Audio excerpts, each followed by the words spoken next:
बिस्मिल्लाहिर्रहमानिर्रहीम। अस्सलाम वालेकुम my dear students, how are you? Okay students, आप लोगों ने लास्ट पार्ट में देखा होगा कि हम लोग एंटी साइकोटिक के थेराप्यूटिक यूजेस को डिस्कस कर रहे थे and now we are proceeding towards the adverse effects of antipsychotic agents. Okay, वो एजेंट्स जो कि शिज़ोफ्रेनिया में यूज़ हो रहे हैं वो एंटी साइकोटिक और न्यूरोलेप्टिक्स कहलाते हैं और उनके एडवर्स इफेक्ट्स की आज हम बात करेंगे। मैंने आप लोगों को बताया था कि the very important adverse effect which is associated with first generation type of the antipsychotic, that means the classical type of the antipsychotic agents, that is extrapyramidal side effects. Okay, ये देखो एक्स्ट्रा pyramidal साइड इफ़ेक्ट्स। और आई told you के I will discuss that what is extra pyramidal side effects. Okay, so I am going to discuss it, लेकिन पहले यहाँ पर थोड़ा सा इसको देख लेते हैं कि एडवर्स इफेक्ट्स ये हैं क्या। बेसिकली ये एक्स्ट्रा pyramidal साइड इफ़ेक्ट्स जो हैं, these are associated with uncontrollable involuntary activities which are occurring into your body, that is they are related to the movement disorder. Okay, आपकी बॉडी में if you people can recall the physiology, there are two type of the tract, pyramidal tract and extra pyramidal tract. ठीक है, पहले मैं तुम लोगों को फिर ये दिखा दूँ एक्स्ट्रा pyramidal और pyramidal ट्रैक्स को। ठीक है, ये देखो, आ जाओ भाई यहाँ पर, फिर वापस वहाँ चलते हैं। ये देखिए, okay, so I am picking a pen for you. ये देखिए, pyramidal and extra pyramidal tracts. pyramidal tracts are basically upper motor neuron, ठीक है, that pass through the medullary pyramid। आपके ब्रेन में जो मेड्यूला ऑब्लोंगेटा है उसका स्ट्रक्चर अगर आप देखें तो उसमें पायरामिड मौजूद है।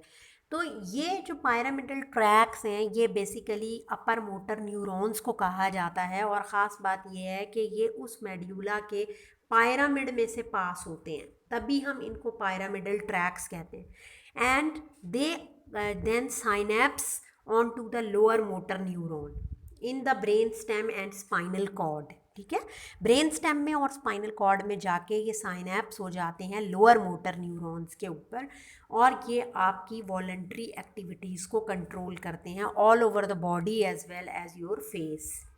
ठीक है, corticospinal fibres cross over at the level of medullary pyramid, यानी जो कॉर्टिकोस्पाइनल फाइबर्स हैं, कॉर्टेक्स के भी और स्पाइनल के जो फाइबर्स होते हैं जो वहाँ से ओरिजिनेट हो रहे होते हैं, कॉर्टेक्स और स्पाइनल कॉर्ड से, हम उनको कॉर्टिकोस्पाइनल फाइबर्स कहते हैं। वो मेड्यूलरी pyramid के ऊपर आकर बेसिकली क्रॉस होते हैं और वो बेसिकली रिस्पॉन्सिबल होते हैं मोटर कंट्रोल के आपकी बॉडी में। ठीक है, जबकि अगर तुम लोग देखो एक्स्ट्रा pyramidal ट्रैक्स को, as the name indicate that they are extra pyramidal, it means they are not passing through the pyramid of the medulla oblongata, so they don't travel through the medular pyramids. ठीक है, and instead indirectly they regulate and modulate the involuntary और postural movements of your body. तो ख़ास बात ये हुई कि pyramidal tracks जो हैं ये बेसिकली मेड्यूला के पायरामिड में से पास होते हैं और ये वॉलंटरी मोटर एक्टिविटीज़ को कंट्रोल करते हैं, जबकि एक्स्ट्रा pyramidal ट्रैक मेड्यूला के पायरामिड से पास आउट नहीं होते हैं और ये इनडायरेक्टली रेगुलेट करते हैं पोस्चर की मूवमेंट्स को और ख़ास तौर पर इनवॉलंटरी मूवमेंट्स को। ठीक है, अब एंटीसाइकोटिक ड्रग्स क्योंकि मीज़ोकॉर्टिकल मीज़ोलिम्बिक पाथवे के ऊपर डोपामीन के रिसेप्टर्स को ब्लॉक करती हैं, ख़ास तौर पर मैं बात कर रही हूँ, I am talking about the first generation और traditional type of the drug. When they block the mesocortical mesolimbic pathway, that is the D2 receptors, dopamine receptors, it means they affect extrapyramidal symptoms, extrapyramidal system, and then they produce the extrapyramidal symptoms, यानी कि ऐसे symptoms आना शुरू होंगे जो कि extra pyramidal tracks के हैं और वो डेफिनेटली पोस्चर से रिलेटेड होंगे और इनवॉलेंट्री इन नेचर होंगे। ठीक है बेटा, इज डैट क्लियर? ओके, अब हम देखते हैं यहाँ पर कि एंटीसाइकोटिक ड्रग्स की वजह से क्या इफ़ेक्ट्स इस तरीके के आते हैं, एक्स्ट्रा पायरामिडल साइड इफ़ेक्ट्स, उनको discuss. Look here, extra pyramidal side effects सबसे इम्पॉर्टेंट साइड इफ़ेक्ट्स हैं एंटीसाइकोटिक्स के, एंड पर्टिकुलरली जो क्लासिकल टाइप ऑफ या first generation type of antipsychotic हैं। एक्स्ट्रा पायरामिडल साइड इफ़ेक्ट्स की अपीयरेंस, टाइम और dose dependent होती है। अगर आप अर्ली फेज़ की बात करें तो that is reversible, and if you talk about the late phase तो वो इरिवर्सिबल होता है।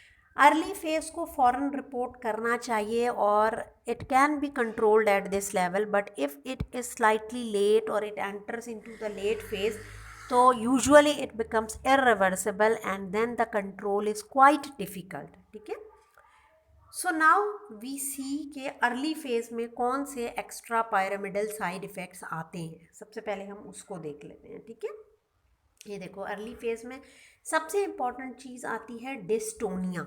डिस्टोनिया क्या है? Sustained contraction of muscles leading to twisting distorted postures occurring within few days के अंदर डिस्टोनिया, ख़ासतौर पर अक्यूट डिस्टोनिया का प्रॉब्लम आना शुरू होता है, और ये एक कंटिन्यूस टाइप की, सस्टेन टाइप की कॉन्ट्रैक्शन होती है मसल्स की, जिससे मसल्स में कंटिन्यूसली ट्विस्टिंग और पोस्चर बड़ा डिस्टॉर्टेड सा रहता है।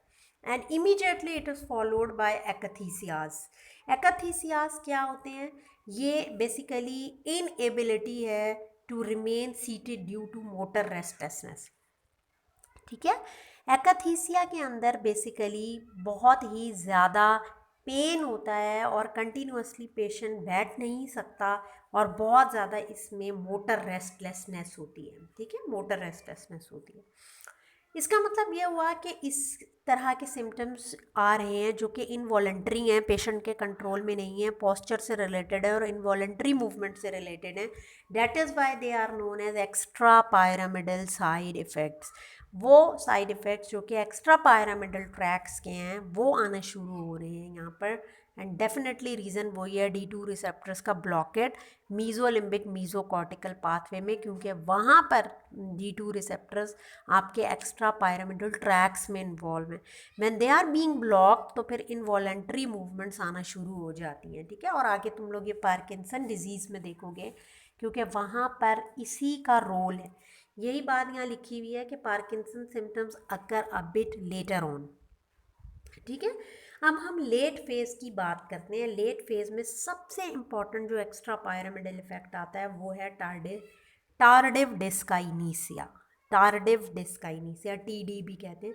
Tardive dyskinesia means inappropriate posture of neck, trunk and limbs which is irreversible. मैंने बताया ना कि ये वाला फेज़ इरिवर्सिबल है, and it occur with chronic treatment after month और year of the treatment.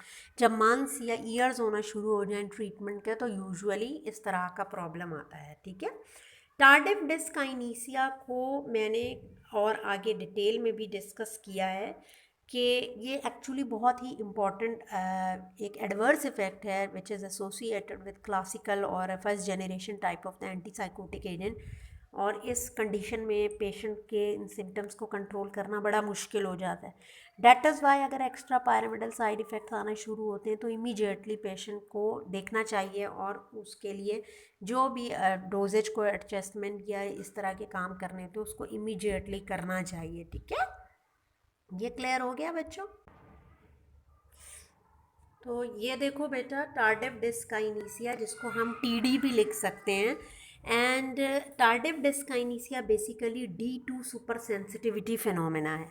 D2 receptors dopamine के रिसेप्टर्स हैं, and D2 receptors particularly mesolimbic mesocortical pathway के अंदर लोकेटेड हैं, और इनसे सुपर सेंसिटिविटी हो जाती है, क्योंकि कंटिन्यूसली जो आप classical type of the antipsychotic agents दे रहे हैं वो D2 रिसेप्टर्स को ही ब्लॉक करते हैं, और कंटिन्यूसली जब ईयर्स होते हैं या कुछ मंथ्स होते हैं और वो D2 रिसेप्टर्स उसकी वजह से कंटिन्यूसली ब्लॉक रहते हैं तो फिर वो D2 रिसेप्टर्स सुपर सेंसिटिव हो जाते हैं। ठीक है, सुपर सेंसिटिव का मतलब ये है कि वो फिर बहुत सुपर सेंसिटिवली रिस्पॉन्ड कर रहे होते हैं अगर उनको कंटिन्यूसली आप ब्लॉक करते रहते हैं। ठीक है, ऐसी सूरत हाल में यूजुअली होता यह है कि डोपामीन का और जो एसिटाइल कोलिन है, आप पार्किंसन डिजीज़ में डिटेल में पढ़ेंगे कि डोपामीन का और एसिटाइल कोलिन का आपस में एक बैलेंस होता है। ठीक है, जब डोपामीन की कंटिन्यूसली ब्लॉकेड होने लगती है तो फिर एक वक्त आता है कि डोपामीन या D2 रिसेप्टर्स के लिए सुपर सेंसिटिविटी होने लग जाती है और कोलिनर्जिक इनपुट जो हैं वो और ही ज़्यादा स्ट्रॉन्ग होने लग जाती हैं। ठीक है, तो इस तरह की इनवॉलेंट्री मूवमेंट्स आती हैं जिसमें रिदमिकल इनवॉलेंट्री मूवमेंट्स होती हैं, including lateral jaw movement and fly catching motions of the tongue. Fly catching समझते हो ना, कि फ्लाई कैचिंग में रिपीटेटिव किस्म की च्यूइंग हो रही होती है और स्मैकिंग होती है टंग की। टंग प्रोट्रूड कर रहा होता है patient involuntary between the lips. ठीक है, कंटिन्यूसली च्यूइंग हो रही है उसकी और ये सब उसके अंडर कंट्रोल नहीं है। ठीक है, आई वुड ट्राई कि मैं इसकी एक वीडियो भी शेयर कर सकूं LMS पे, जिस पे तुम लोग ये देख लो कि टार्डिव डिस्काइनेसिया का पेशेंट किस तरह का कर रहा होता है सिम्टम्स। ठीक है, otherwise you can people also search on internet और आप देख सकते हो कि टार्डिव डिस्काइनेसिया में किस तरीके के मूवमेंट हो रही होती है। बेसिकली जॉ की और लिप्स की इनवॉलेंट्री मूवमेंट हो रही होती है और रिपीटेटिव किस्म की च्यूइंग हो रही है उस रीजन में और टंग प्रोट्रूड हो रही होती है बाहर और स्मैकिंग हो रही होती है, जिसे हम फ्लाई कैचिंग या इनवॉलेंट्री मूवमेंट कहते हैं। ठीक है, बेसिकली रीज़न क्या है, increased number of dopamine receptors. जब डोपामीन के रिसेप्टर्स को आप कंटिन्यूसली ब्लॉक करते हो तो एक वक्त आता है कि डोपामीन के रिसेप्टर्स बनना शुरू हो जाते हैं, जिसे हम कहते हैं सुपर सेंसिटिविटी। ठीक है, this makes the neuron super sensitive to the action of the dopamine. ठीक है, न्यूरॉन्स अब सुपर सेंसिटिव होने लगते हैं डोपामीन के एक्शंस के लिए and it allows the dopaminergic input to this structure to overpower the cholinergic input causing excess movement in the patient। इसको मैं दोबारा से पढ़ती हूँ, देखो, this makes the neuron super sensitive to the action of dopamine and it allow the dopaminergic input to this structure to overpower the cholinergic input and causing the excessive movement in the patient।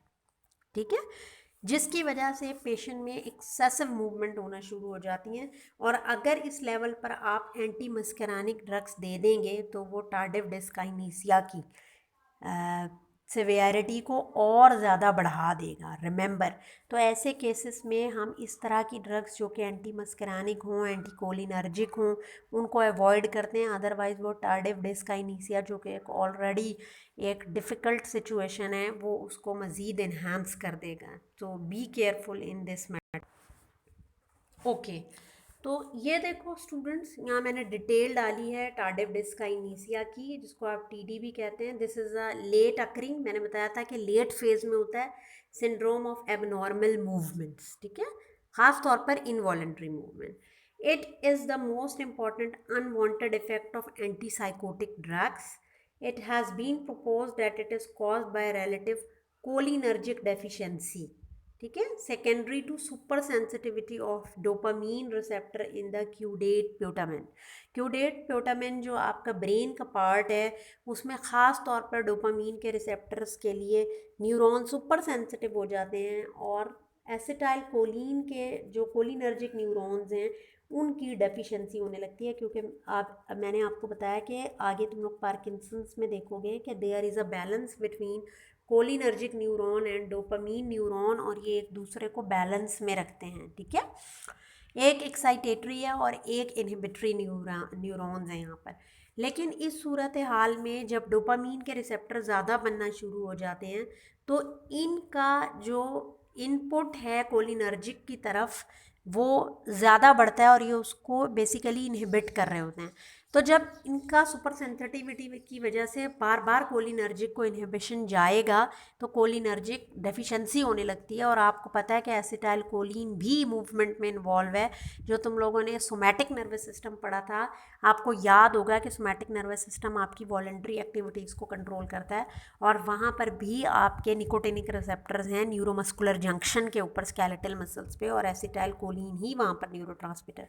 तो फिर involuntary के साथ साथ voluntary problem भी आना शुरू होते हैं। इसमें तुम लोग वरी नहीं होना, ये एसिटाइलकोलिन और डोपामीन का जो बैलेंस है इसको आप लोग अभी डिटेल में इसके बाद पार्किंसन डिजीज़ में स्टार्ट करने वाली हूँ, उसमें आप लोग उसमें डिटेल में पढ़ेंगे, ठीक है। The prevalence varies enormously, but TD is estimated to have occurred in 40% of chronically treated patients before the introduction of new atypical antipsychotic. जब न्यू एंटीसाइकोटिक एजेंट्स इंट्रोड्यूस नहीं हुए थे उस वक्त ये 40% जो है उन पेशेंट में जो क्रॉनिकली ट्रीट किए जा रहे थे क्लासिकल ड्रग से फर्स्ट जनरेशन से उनको होता था। इसकी अर्ली रिकॉग्निशन बहुत इंपॉर्टेंट है बिकॉज एडवांस्ड केसेस में इसको रिवर्स करना बहुत डिफ़िकल्ट हो जाता है, ठीक है। So any patient with TD यानी tardive dyskinesia treated with a typical antipsychotic drug or possibly risperidone और paliperidone should be switched to quetiapine और clozapine जो कि एटिपिकल एजेंट हैं। फ़ौरन उन पे स्विच करवाना चाहिए क्योंकि उनकी जो एटिपिकल एजेंट्स की टेंडेंसी है TD कॉज करने की, टार्डिव डिस्काइनेसिया कॉज करने की, वो काफ़ी कम है, डिक्रीज्ड है, okay. So reduction in dosage could also be considered, but most authorities agree that the first step should be discontinuation or reduction of the doses of the current antipsychotic agent or switch to one of the newer atypical agent, ठीक है। आप dose को immediately reduce करें या drugs को हटा दें जो टिपिकल एजेंट्स हैं और उसके बाद आप स्टार्ट कर दें atypical agent. A logical second step would be to eliminate all the drug with central anticholinergic action.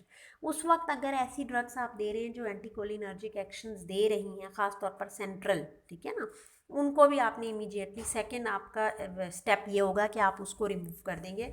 Particularly anti parkinsonism और की जो ड्रग्स हैं या जो ट्राईसाइक्लिक एंटी डिप्रेसेंट्स होते हैं इनको आपने इमीडिएटली हटाना है क्योंकि ऑलरेडी वहाँ पर एसिटाइलकोलिन की एक्टिविटी डिक्रीज़ हो रही है और सुपर सेंसिटिविटी डोपामीन रिसेप्टर्स की हो रही है, डोपामीन के लिए हो रही है, तो आप एंटीकोलिनर्जिक ड्रग्स देंगे तो और बुरे इफेक्ट आएंगे वहाँ पर, ठीक है। Is that clear? तो ये टार्डिव डिस्काइनेसिया को यहाँ पर थोड़ा मैंने एक्सप्लेन किया है and these two steps are often enough to bring about the improvement and if even ये दोनों स्टेप्स भी फेल हो जाएं तो फिर आप डायजेपैम का एडिशन करें और डोज भी रखेंगे उसके 40 mg per day, so high dose you can see, ठीक है। अदरवाइज नॉर्मली डायजेपैम की डोज कितनी कम होती है ना, आपने देखा है कितनी होती है, 5 mg की टैबलेट आती है, यहाँ 40 mg पर डे देंगे और ये फिर इम्प्रूवमेंट आती है इससे by the enhancing of गैबा activity. अब आप खुद को रिलेट कर सकते हो यहाँ पर बच्चों कि क्यों डायजेपैम इफ़ेक्टिव है। ज़ेपैम है तो इसका मतलब ये है कि ये बेंजोडाइज़ेपीन है, तो यू कैन सी कि बेंजोडाइज़ेपीन जो सेडेटिव हिप्नोटिक्स हैं कहाँ कहाँ ये यूज़ हो रहे हैं। ये आप एंजाइटी में यूज़ कर रहे हैं, ये आप हिप्नोसिस में यूज़ कर रहे हैं, स्लीप के अंदर इसको यूज़ कर रहे हैं, फर्दर आप इसको यूज़ कर रहे हैं एपिलेप्सी में आपने देखा था, उसके बाद अब आपने देखा कि हम इसको साइकोसिस के अंदर भी अगर TD बहुत सीवियर हो जाता है तो फिर हम कंट्रोल करते हैं क्योंकि ये बेसिकली रिलैक्सिंग या कामिंग ड्रग्स हैं और इस वक्त पेशेंट की जो बहुत involuntary type of the extra pyramidal side effects आ रहे हैं उनको कंट्रोल करने के लिए आपको हायर डोजेस में डायजेपैम देना पड़ेगा और ये रिलैक्स करवाता है तो डेफिनेटली यहाँ रिलैक्सिंग सिचुएशन होगी। इज़ डैट क्लियर बेटा? ठीक है भाई, अब आगे चलते हैं, हम ये बात करते हैं कि आपने अगर एक्स्ट्रा पायरामिडल एडवर्स इफेक्ट्स को अवॉइड करना है तो आप क्या करेंगे, ठीक है। आइए देखते हैं। Thioridazine show few extra pyramidal disturbances, strong anticholinergic activity है इसकी, this contrast with haloperidol and fluphenazine which have low anticholinergic activity and produce EP या एक्स्ट्रा पायरामिडल इफेक्ट, ठीक है। क्लोजापीन एंड रिस्पेरिडोन की अगर मैं बात करूं, low potential for causing EP symptom and low risk of TD या tardive dyskinesia. Risperidone should be included among the first line antipsychotic drug. Clozapine should be reserved for severely schizophrenic patients who are refractory to traditional therapy. उनके लिए आपको क्लोजापीन को save करके रखना चाहिए। इसके अलावा clozapine can produce bone marrow suppression and cardiovascular side effect भी हैं इसके। The risk of severe agranulocytosis necessitate frequent monitoring of WBC's count. क्योंकि ये ग्रेन्यूलोसाइटोसिस हो सकता है, इसकी वजह से ये बोन मैरो को सप्रेस करती है क्लोज़ापिन, और फिर ये नेसेसरी हो जाता है कि आप वहाँ पर WBCs की काउंट को मॉनिटर करें या उसको ध्यान में रखें।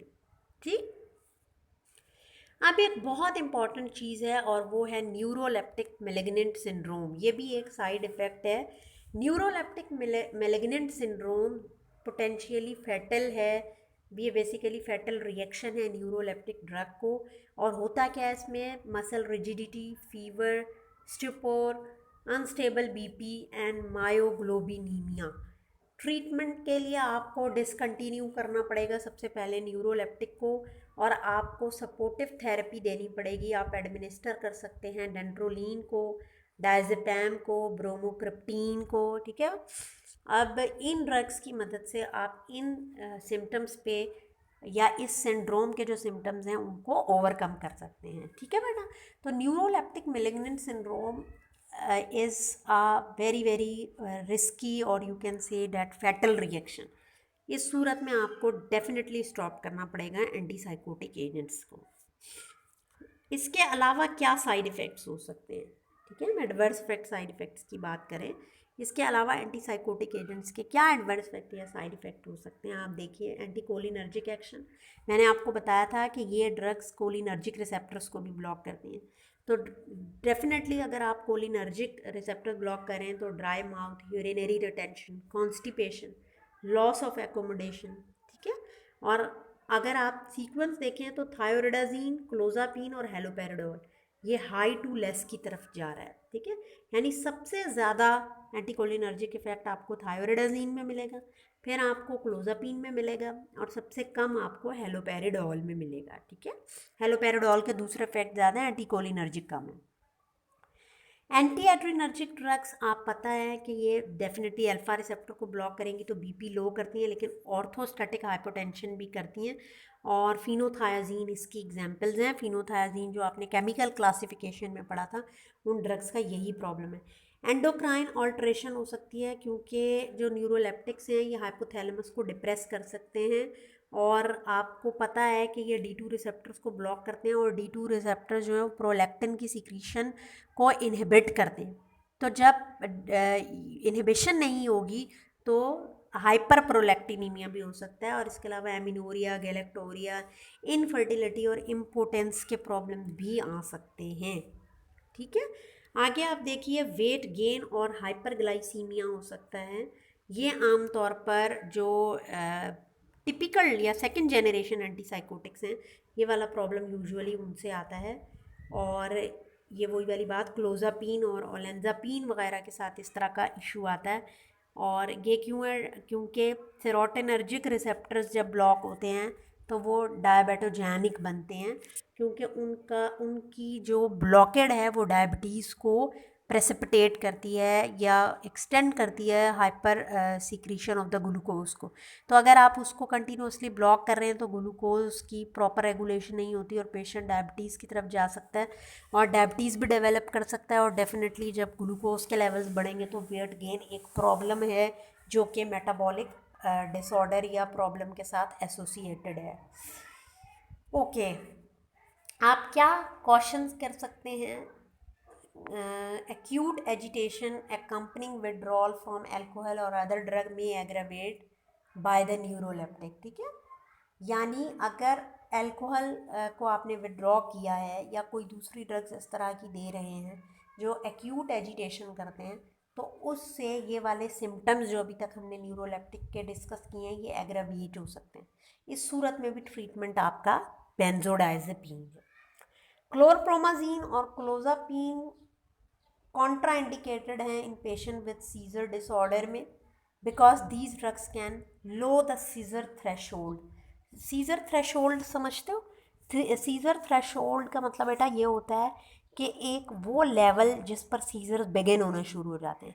तो सीज़र थ्रेशोल्ड अगर कम हो जाएगा ना तो बहुत थोड़े टाइम पर ही सीज़र जो है वो जेनरेट होना शुरू हो जाते हैं। लेकिन अगर किसी पर्सन का सीज़र थ्रेशोल्ड बहुत हाई है तो इसका मतलब उसको जल्दी सीज़र इनिशिएट नहीं होंगे। लेकिन अगर किसी के सीज़र का थ्रेशोल्ड कम है तो उसको जल्दी ही सीज़र होना शुरू हो जाते हैं। और ये प्रॉब्लम क्लोरप्रोमाज़ीन और क्लोज़ापिन के साथ है। आप देखें कि एक फर्स्ट जनरेशन है और एक सेकंड जनरेशन है।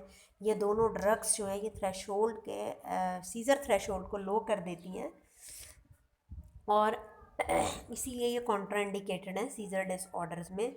और ये न्यूरोलेप्टिक्स एपिलेप्सी को एग्रावेट कर सकते हैं। ठीक है, ओकेज।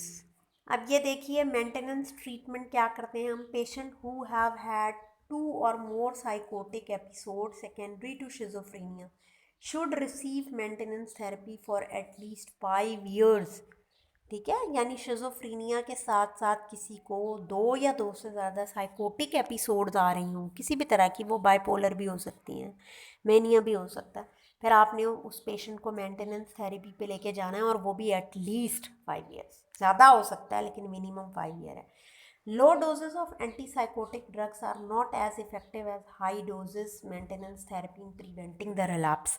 अगर आप ये चाहते हैं कि उसको रिलैप्स ना हो, पेशेंट एक ट्रीटमेंट के ऊपर मेंटेन है, साइकोसिस का पेशेंट है, शिजोफ्रेनिया का पेशेंट है और वो एक पर्टिकुलर ट्रीटमेंट है, आप जो भी मेंटेनेंस ट्रीटमेंट दे रहे हैं ट्राई कि उसको लो डोजेस में दें। हाई डोजेस इतनी इफेक्टिव नहीं होती। लो डोजेस जो होती हैं वो प्रोलॉन्ग ड्यूरेशन के अंदर पेशेंट को मेंटेन रखती हैं और रिलैप्स यानी कि दोबारा साइकोसिस या शिजोफ्रेनिया के अटैक को बचा के रखती हैं। ठीक है, and rate of relapse may be lower with second generation drugs. Of course second generation ज़्यादा सेफ हैं आपकी, और सेकंड जनरेशन के साथ जो रिलैप्सिस के चांसेस हैं वो कम हैं एज़ कम्पेयर टू अगर आप पेशेंट को क्लासिकल या फर्स्ट जनरेशन के साथ ट्रीट करेंगे तो वहाँ पर उनके इफ़ेक्ट्स ज़्यादा हैं। ठीक है, अच्छा देखो ये एडवर्स फार्माकोलॉजिकल इफ़ेक्ट्स हैं एंटीसाइकोटिक एजेंट्स के। ये आप यहाँ से देख सकते हैं, एक टेबल में इसको समराइज़ किया मैंने, इसको मैं आपको एक्सप्लेन भी कर देती हूँ। ऑटोनॉमिक नर्वस सिस्टम पे बेसिकली एडवर्स इफ़ेक्ट आ सकते हैं। क्या क्या आ सकते हैं जो हम डिस्कस कर चुके हैं। Loss of accommodation, dry mouth, urination में प्रॉब्लम, कॉन्स्टिपेशन हो सकता है, orthostatic hypotension, impotence, failure to ejaculate, sexual problem. ठीक है, और मैकेनिज्म या रीज़न क्या बनता है ऑटोनॉमिक नर्वस सिस्टम में कि मस्करैनिक रिसेप्टर ब्लॉक हो जाते हैं और अल्फा रिसेप्टर ब्लॉक हो जाते हैं। सेंट्रल नर्वस सिस्टम में अगर आप एडवर्स इफेक्ट देखेंगे एंटीसाइकोटिक एजेंट्स के तो आपको Parkinson syndrome, akathisia, dystonia, tardive dyskinesia और कन्फ्यूजनल स्टेट जो कि बहुत टॉक्सिक हद तक होती है वो मिलेगी। रीज़न वही है डोपामीन के रिसेप्टर का ब्लॉक होना और इसके अलावा डोपामीन के रिसेप्टर की सुपर सेंसिटिविटी और सेंट्रल नर्वस सिस्टम में मस्करैनिक रिसेप्टर्स का ब्लॉक होना। ठीक है, जो हमने बात की थी कि एंटीकोलिनर्जिक एक्टिविटी कम हो जाती है और डोपामीन के लिए न्यूरॉन सुपर सेंसिटिव हो जाते हैं जिसकी वजह से सेंट्रल नर्वस सिस्टम में इस तरह के प्रॉब्लम आते हैं।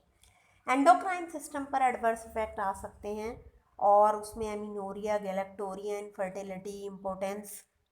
यहाँ रीज़न क्या है, डोपामीन रिसेप्टर का ब्लॉक होना और ऑफ कोर्स हाइपरलेक्टिनीमिया है यहाँ पर, क्योंकि प्रोलैक्टिन की रिलीज़ या जो आपके हार्मोन्स हैं उनकी सिक्रीशन बहुत ज़्यादा होने लगती है क्योंकि D2 रिसेप्टर उनकी सिक्रीशन को कम करने में इन्वॉल्व हैं। ठीक है, उन 5 पाथवेज में मैंने डोपामीन के बताया था। तो जब वो आप D2 रिसेप्टर्स को ब्लॉक करें इसका मतलब कि वो इनहिबिटरी इन्फ्लुएंस उन हार्मोन्स पे नहीं जाएगा और उनकी एक्सेसिव सिक्रीशन होने लग जाएगी जिसकी वजह से प्रॉब्लम आता है। अदर में हमने बात की थी metabolic type of effect, weight gain या डायबिटीज़ टाइप के प्रॉब्लम आ सकते हैं और पॉसिबली ये 5HT रिसेप्टर्स के ब्लॉक होने की वजह से या फिर हिस्टामीन के रिसेप्टर्स भी ब्लॉक होने की वजह से आ सकते हैं और यहाँ पर सेडेशन का प्रॉब्लम भी हो सकता है और नोजिया, वॉमिटिंग जो हमने डिस्कस किया था वो भी प्रॉब्लम हो सकता है। ठीक है, तो ये एक जनरल चार्ट है, इसको आप गो थ्रू कर लीजिएगा।